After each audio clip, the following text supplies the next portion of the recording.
ভিতরে ঢুকাইয়া দিয়া তোর মস্তিষ্কের ক্ষতি করতে পারতাম, নাক দিয়া ঢুকাইয়া তোর মস্তিষ্কের ক্ষতি করতে পারতাম, শরীরের অন্য অন্য অঙ্গ প্রত্যঙ্গ ক্ষতি করতে পারতাম। আমার মাওলা ডাক দিয়া বলেন, আমার নাম হলো রহমান রহিম। সুবহানাল্লাহ বলেন। এই জন্য আমার মালিক ধরে না, সব হইল আমার নবীর ওসিলা। আমার নবীকে আমার মালিক এত ভালোবাসছেন, এত মোহাব্বত করছেন। এক সাহাবী একদিন মসজিদে নববীর সামনে আইসা, মসজিদে নববীর সামনে আইসা দাঁড়াইছে।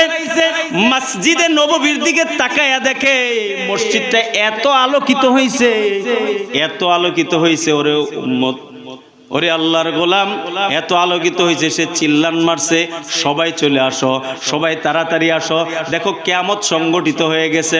কই কিভাবে বুঝলা কিয়ামত সংগঠিত হয়েছে? ওই সাহাবী বলতেছে, দেখো আসমানের সূর্যটা মসজিদের মধ্যে আইসা পড়ে গেছে। এবার সাহাবা একরাম বলে, কোথায় সূর্য? তুমি দেখো আসমানের সূর্য মসজিদের ভিতরে এসে পড়ে গেছে। আসমানের সূর্য তো আসমানেই আছে, তুমি কি দেখলা? এবার আল্লাহর নবী সাল্লাল্লাহু আলাইহি ওয়াসাল্লাম মসজিদে নববীর গেটে আসলেন, আয়েশা বললেন, ও সাহাবী, আসমানের সূর্য মসজিদে নববীতে পড়ে নাই। আমার আল্লাহ আমি মুহাম্মদের মধ্যে আলাদা একটা রূপ রাখছে, আলাদা একটা নূর রাখছে, আলাদা একটা সৌন্দর্য রাখছে, যেই সৌন্দর্য কোনো মানুষ দেখতে পারে না। ওই সৌন্দর্য আমার মালিক একা একা দেখে। তো মালিক আমার ওই চেহারাটা বাসাইয়ে দিছে। ওই চেহারাটা যখন বাসাইয়ে দিছে, ওই মসজিদের ভিতরে মনে হইছে তোমার কাছে আসমানের সূর্য মসজিদের মধ্যে পড়ে গেছে গা। এই জন্য তোমার চোখের ভিতরে এরকম মনে হয়েছে। ও উম্মত, ও আল্লাহর গোলাম, তুমি আমি এই হায়াত পেয়ে এত বাড়াবাড়ি করি, এত মাস্তানি করি, এত ঘাড় ঘুরাই, অমুক আমার থেকে ভালো বা আমি তার থেকে ভালো, এই কথা সার্টিফিকেট দেওয়ার তুমি কে রে বাবা? তোমার সাথে কি আল্লাহর কথা হইছিনি? তোমার সাথে কি জিব্রাইলের কথা হইছিনি? মিকাইলের কথা হইছিনি? ইসরাফিলের কথা হইছিনি? আজরাইলের কথা হইছিনি? জাহান্নামের ফেরেশতা মালিকের সাথে কথা হইছিনি? জান্নাতের ফেরেশতার সাথে কথা হইছিনি? মিজানের পাল্লায় তোমার আমল বদি কি ওজন দেওয়া হইছিনি? তাইলে তুমি কেমনে বুঝলা তুমি নিজে ভালো? তুমি যে ভালো, তোমার ভালোর গুণ কি? আল্লাহর নবী বলেন, একটা মানুষ যদি একটা মানুষকে ভালো বলতে চায়, তার ভালো হওয়ার গুণ হইল আমার নবীর সুন্নাত। জোরে বলেন সুবহানাল্লাহ। যার ভিতরে আমার নবীর যত সুন্নত আছে, খোদার কসম ওই ব্যক্তির দাম আরশ ওয়ালার কাছে সবচাইতে বেশি। আর যার কাছে সুন্নত নাই, যেই ব্যক্তির কাছে সুন্নত থাকবে না, চেহারা সুন্দর হবে, দুনিয়ার মানুষের চোখে ভালো হইতে পারে, সুন্দর হইতে পারে। আমার আল্লাহ বলেন, একটা কালো লোকের মধ্যে আমার হাবিবের সুন্নত আছে, ওই কালো লোকটা আমার কাছে সবচাইতে উত্তম। তুমি যত সুন্দরী হও নাই কেন, তোমার কাছে আমার হাবিবের সুন্নত না থাকার কারণে তুমি আমার কাছে হইলা নিকৃষ্ট। নিকৃষ্ট হইতে চান না উৎকৃষ্ট হইতে চান? কথা বলেন। তাহলে রাজি আছেন না খুশি আছেন? কোনটা বলেন? দুইটাই আছি। বলেন বলেন, দুটোটাতে আমরা সম্মতি আছি। কেন? আমরা রাজি আছি, আল্লাহ পাক আমাদের উপর যা নির্দেশ দিবেন আমার জান থাকতে ওটা ছাড়বো না। আল্লাহ পাক যেটা নিষেধ করবেন, আমার জান চলে গেল ওইটা আর করব। আল্লাহ পাক রব্বুল আলামিন আমাদেরকে যে এখানে বসাইছেন, কারো শক্তির বলে আসতে পারছেন, যোগ্যতার বলে আসতে পারছেন? কথা বলেন। বংশ ভালো এই জন্য আসতে পারছেন না মালিক দয়া করে আনছেন? আল্লাহর নবী বলেন, মাইয়ুরিদিল্লাহু বিহি খায়রান ইউফাক্কিহু ফিদ্দিন। আল্লাহ তাআলার নবী বলেন, আল্লাহ যাকে ভালোবাসে তাকে ধর্মের সহি বুঝদান করে। আর এই ধর্মের সহি বুঝদান করার মানে হইল পরিপূর্ণ হেদায়েত নসিব করা হয়। আর পরিপূর্ণ হেদায়েত নসিব করার মানে হইল সে পরিপূর্ণ রবের দাসত্ব স্বীকার করলো। আর যেই ব্যক্তি পরিপূর্ণ রবের দাসত্ব স্বীকার করলো, ওই ব্যক্তি তো আল্লাহর হইয়া গেল। তো মাল্লাহুল মাওলা ফালাহুল কুল।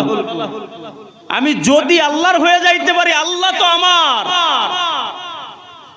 আজকে একটা বাড়ি বানাইছেন, বলতেছেন এটা আমার বাড়ি। একটা গাড়ি কিনছেন, বলতেছেন এটা আমার, এটা আমার, এটা আমার। মারা যাওয়ার পরে একটা জিনিস আপনার সাথে যাবে না। আমার তো সেই বলতে পারে যার জীবন, যার জিনিসগুলা স্থায়িত্ব থাকে। বলেন তো দুনিয়াতে কোনো জিনিস স্থায়ীভাবে আসেনি? স্থায়ীভাবে কেউ রাখতে পারছে? কথা বলেন, স্থায়ীভাবে রাখতে পারে নাই।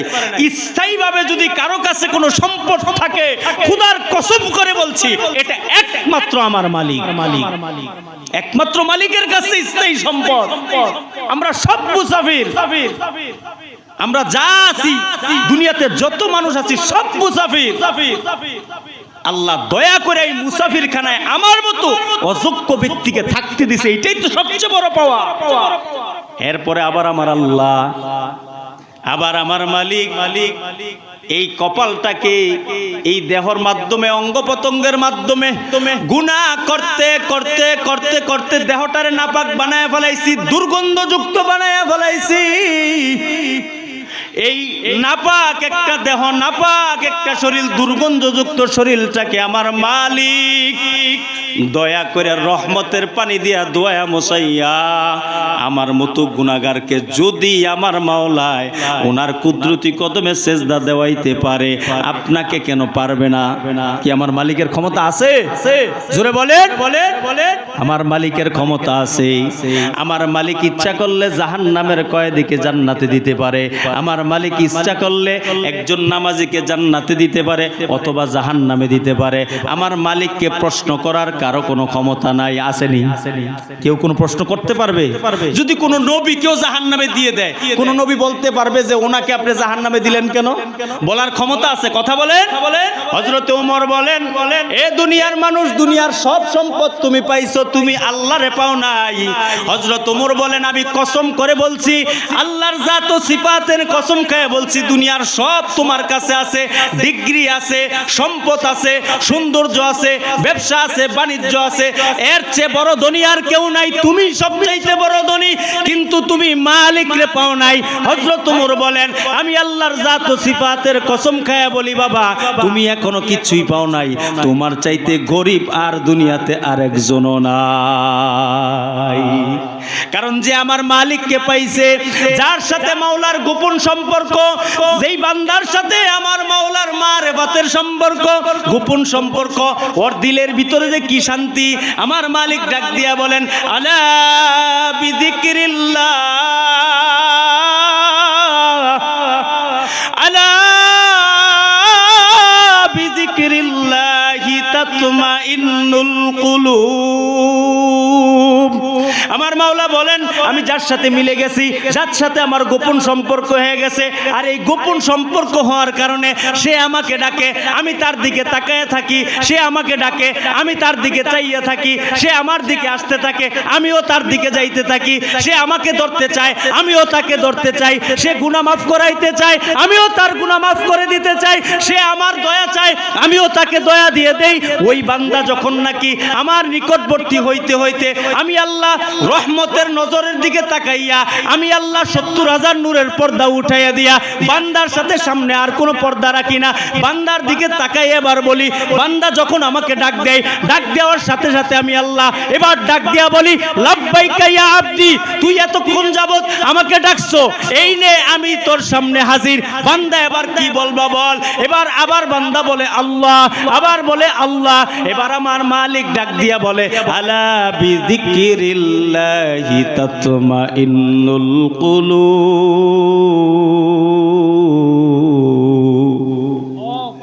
আমার মালিক এবার ডাক দিয়া বলে, বান্দা আমাকে ডাকতে ডাকতে, আল্লাহ আল্লাহ বলতে বলতে বলতে বলতে যখন আমার নিকটবর্তী চলে আসে, আমার কাছাকাছি যখন চলে আসে, তখন আমি কুদরতিভাবে তার অন্তরের মধ্যে আমাকে পাওয়ার একটা স্পৃহা দান করি, একটা আকর্ষণ দান করি, তার ভিতরে জজবাত দান করি, তাকে আমাকে পাওয়ার জন্য কষ্ট ছাড়া আমি মাওলা কুদরতি হাতে দইরা তাকে আমি হেদায়েত দিয়ে দেই। সুবহানাল্লাহ বলবেন না? সহজভাবে ইসলাম পাইছি তো, এই জন্য ইসলামের কদর নাই। কি কিভাবে পাইছি বলেন? সহজে ইসলাম পাইছি, একদম সহজে ইসলাম পাইছি। কেমন? ঘুম থেকে উঠা দেখি মুসলমান। কথা বুঝেন নাই? ঘুম থেকে উঠা কি দেখি? ঘুম থেকে উঠা দেখি মুসলমান।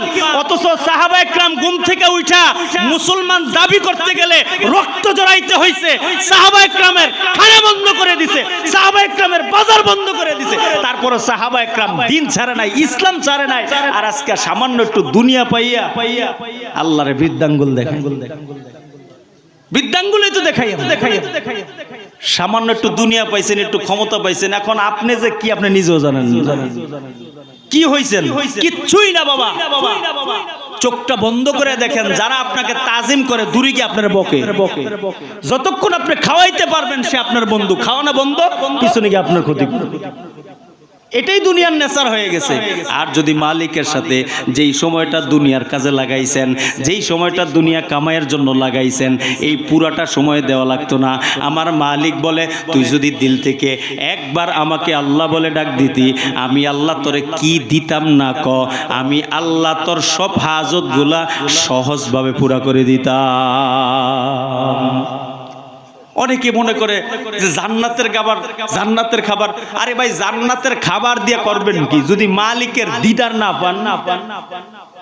মালিকের দিদার যদি না পান, জান্নাতের খাবার দিয়ে কি করবেন আপনি? জান্নাত ও দুজক সে ইয়া রব क्या करो, জান্নাত ও দুজক সে ইয়া রব क्या करो, आरज़ू है मैं तुझसे देखा करो, हुर गलमन जितने नेमत आई तू, सबसे बेहतर नेमत दीदार तू। ও মালিক, আমি জান্নাত দিয়ে কি করব, জাহান্নাম দিয়ে কি করব, জান্নাতের খাবার দিয়ে কি করব?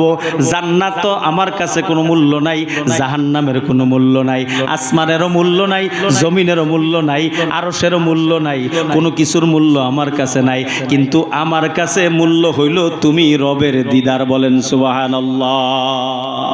কার দিদার? আচ্ছা, বাড়িওয়ালা যদি আপনার উপর সন্তুষ্ট থাকে, ওই বাড়িতে ঢুকতে আর কোনো পারমিশন দরকার আছে? কথা বলেন না। ওই বাড়িতে ঢুকতে আর কোনো পারমিশন দরকার আছে? কিসের পারমিশন দিয়ে কি করবেন? যে বাড়ির মালিক অত আমার প্রতি সন্তুষ্ট হয়ে গেছে, এখন বাড়ির কেয়ারটেকার সহ দারোয়ান যারা আমাকে আটকাবে, মালিক চোখ ঘুরান মারলে সব রাস্তা ক্লিয়ার না? কথা বলেন, ক্লিয়ার না? তো জান্নাত তো যদি মালিক আমার পক্ষে হয়ে যায়, মালিক যদি আমার পক্ষে হয়ে যায়, তো জান্নাত দিয়ে আমি কি করব? জান্নাতের মালিক তো আমার পক্ষে। জোরে বলেন না সুবহানাল্লাহ। তো আমরা যেই কথাগুলা বুঝাইতে চাই, ওলামা হযরতরা এই কষ্ট করে, ওলামা একরাম জুমার দিন বিভিন্ন সময় বয়ানে যেই জিনিসটা এত লম্বা চূড়া কথার মাধ্যমে যেই জিনিসটা আপনাদেরকে বুঝাইতে চায়, সেটা হচ্ছে আপনি পরিচয় হলো আপনি একটা মানুষ। বলেন কি? কথা বলেন, আপনার পরিচয় কি? আপনি একজন মানুষ। এখন আপনাদের কাছে আমি একটা প্রশ্ন রাখি, কোন মানুষের মধ্যে যদি গরুর কোনো আচরণ থাকে, কোন মানুষের মধ্যে যদি ভেড়া বকরির কোনো আচরণ থাকে, ওইটা একটা কৃত্রিম মানুষ না? কথা বুঝেননি আমার? ওইটা একটা কৃত্রিম মানুষ না? ভাস্কর্যের মতো, বুঝছেন? ভাস্কর্যের দইরা যে এনে নিয়ে রাখে, ওটা ওনেই থাকে, আর লড়তে পারে না। ঠিক তদ্রূপ আপনি আমি পরিচয় দেই, আমি মানুষ, আমি অমুক মানুষ, তুমুক মানুষ, কিন্তু আমার আপনার আচরণ হয়ে গেছে গরুর মতো, ভেড়ার মতো, বকরির মতো, ছাগলের মতো। তাহলে কি আমি কি মানুষ রইলাম না কৃত্রিম মানুষ রইলাম? আল্লাহ বলেন, এই মানুষের আমার কাছে দাম নাই। যদি চেহারা সুরতের মানুষের আমার কাছে দাম থাকতো, তাইলে আমি বলতাম সোজাসুজি মরবার, জান্নাতে যাইবা। আমি বলি চেহারার আকৃতির মানুষের আমার কাছে কোনো দাম নাই। আমার আল্লাহ বলেন, ওয়ালা তামুতুন্না ইল্লা ওয়া আনতুম মুসলিমুন।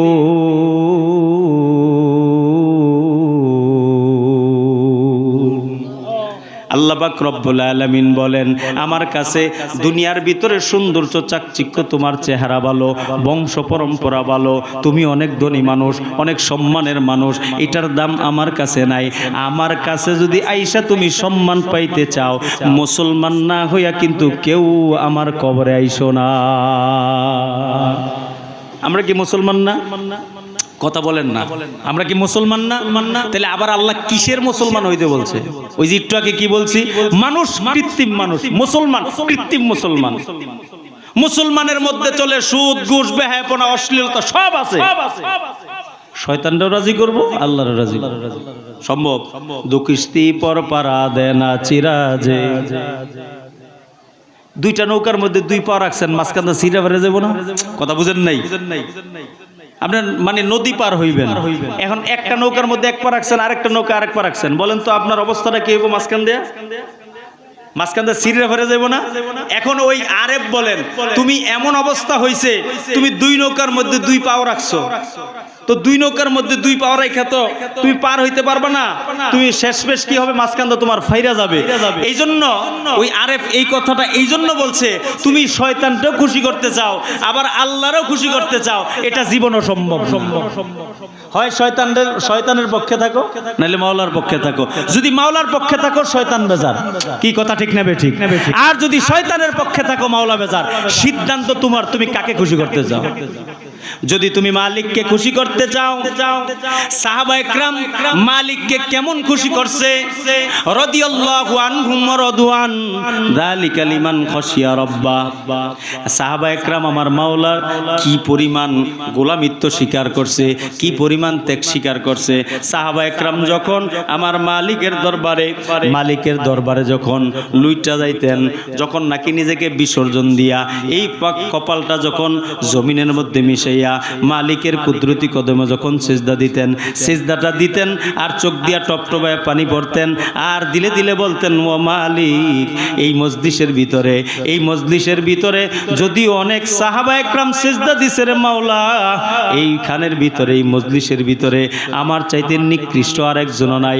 ও দয়ার মালিক, আমি দুনিয়ার সুনাম চাই না, আমি তোমার দয়া চাই। বলেন সুবহানাল্লাহ। আমি তোমার দয়া চাই।